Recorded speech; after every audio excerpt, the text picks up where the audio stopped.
გამარჯობათ, მოგესალმებით, ჩემო მეგობრებო. არ მინდა დიდხანს თავი შეგაწყინოთ, მაგრამ მინდა რომ ეს რაც ახლა უნდა ვთქვა, მინდა რომ ბევრმა გაიგოს და სწორად გაიგოს და კარგად გაიგოს. ჩემი ასაკი, მე ექიმი გახლავართ და ვარ ძალიან დიდი ხნის ექიმი, პრაქტიკოსი. ჩემი საწყისი სპეციალობით პედიატრი ვარ, თერაპია, მე სხვადასხვა ალტერნატიული მედიცინის ცოდნები შევიძინე და საერთო ჯამში ერთი სიტყვით რომ ვთქვა, ვარ ნატუროპათი.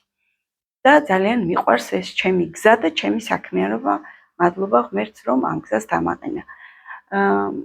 ძალიან მინდა ამ პატარა ვიდეოში გესაუბროთ ისეთ ადამიანის ისეთ მდგომარეობაზე, რომელიც დაკავშირებულია მის გენეტიკასთან.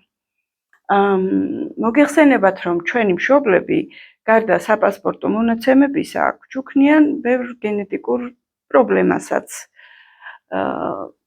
რა ვქნათ, ასეა მოწყობილი ადამიანი და ასეა აგებული. ამიტომ, როდესაც ადამიანები ამბობენ, რომ იცით რა, დედა ჩემიც წნევიანი იყო, მამა ჩემიც შაქრიანი იყო, ეს იყო, ეს ანუ მესმის და ძალიან დიდი მნიშვნელობა აქვს იმას და მე ყოველთვის ვეკითხები ადამიანებს მათ გენეტიკას და ყველას ვარიგებ და მინდა ეხლა რომ ეს ჩემი ნათქვამი მხოლოდ კონკრეტულად ჩემთან მოსულ ადამიანებს კი არ უთხრა, ყველას უთხრა, რომ ძალიან კარგია თუ ხვდება ადამიანი რა გენეტიკური განწყობა აქვს.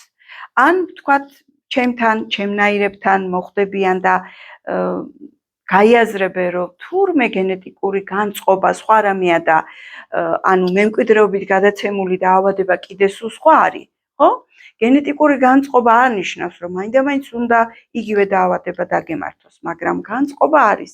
ნახეთ, ერთი და იგივე სიტუაციაში ყოფი ადამიანებისთვის, აი მაგალითად ერთი და იგივე სტრესულ სიტუაციაში მოხვდა 5 ადამიანი.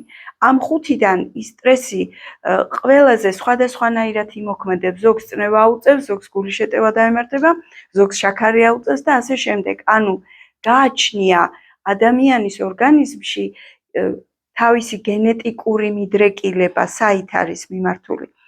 ამიტომ მინდა გთხოვოთ და გაგიზიაროთ ჩემი გამოცდილებაც, ჩემი ცოდნაც და თხოვნაც, რომ გაითვალისწინოთ და გახდება ეს თქვენთვის მართვადი.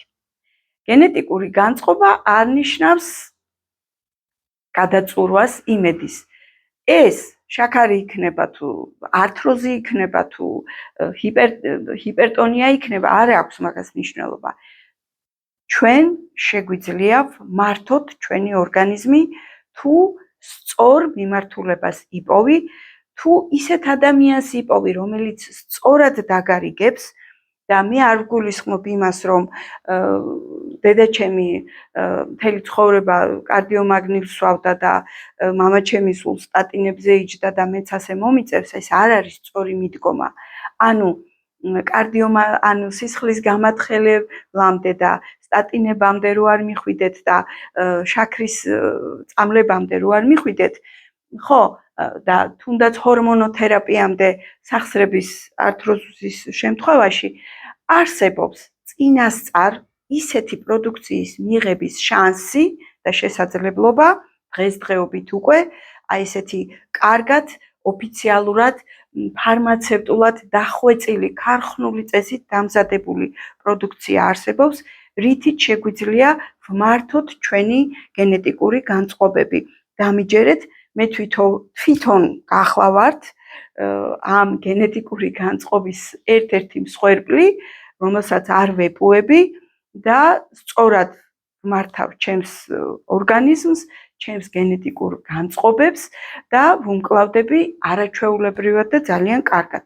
ჩემი გენეტიკური განწყობა გახლავთ მადეფორმირებელი ოსტეოართროზი, დაგუგლეთ მე ყველამ და ნახეთ ეს რა საშინელი მდგომარეობაა და ვცდილობ რომ აი ეს დაავადება ისე დავამარცხო, რომ ვიდრე უფალი მომცემს ნებას სიცოცხლის, ბოლომდე ვიყო თავისუფალი ამ დიაგნოზისგან. ჩემს ასაკში, ეხლა მე 65 წლის გახლავართ, ჩემს ასაკში ჩემი დედა, ჩემი საყვარელი დედა უკვე ინვალიდი იყო და ჯოხით ძლივს დადიოდა და მე ვარ დედის ასლი და რომ არა ჩემი მიმართულება სწორი არჩევანი, მეც ალბათ მაგ დღეში ვიქნებოდი. ასე რომ, ვისაც გინდათ რომ თქვენი გენეტიკური განწყობები და მიდრეკილებები დაამარცხოთ და თქვენ იგივე დიაგნოზებით არ დაბერდეთ, შემომეხმიანეთ და აუცილებლად ყველას დაგეხმარებით. მადლობა.